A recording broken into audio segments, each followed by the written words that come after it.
Welcome to Blizzard Fire. We hope this video helps fire up your solution. In this video, I will explain how to make bean paste.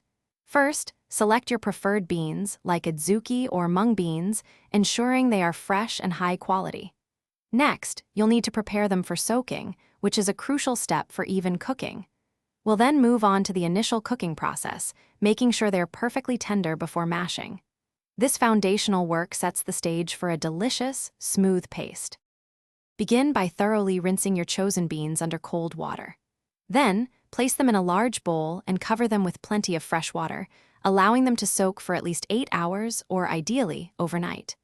After soaking, drain the beans and transfer them to a pot. Cover with fresh water and simmer until they are incredibly tender, which might take 1 to 2 hours. Drain them, but save some of the cooking liquid. Once your beans are cooked and drained, it's time to mash them. You can use a potato masher, a food mill, or a blender to achieve a smooth, consistent paste. Next, transfer the mashed beans to a non-stick pan over medium heat. Stir in your desired amount of sugar and a small pinch of salt. Continue to cook, stirring constantly, until the paste thickens and pulls away from the sides of the pan. Once your bean paste is perfectly smooth and sweetened, allow it to cool completely before storing. This cooling process helps the paste set and develop its final texture.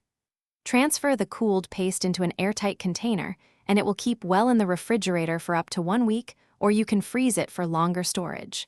For an easier cleanup after your cooking adventures, check out the Shark AI Ultra Robot Vacuum.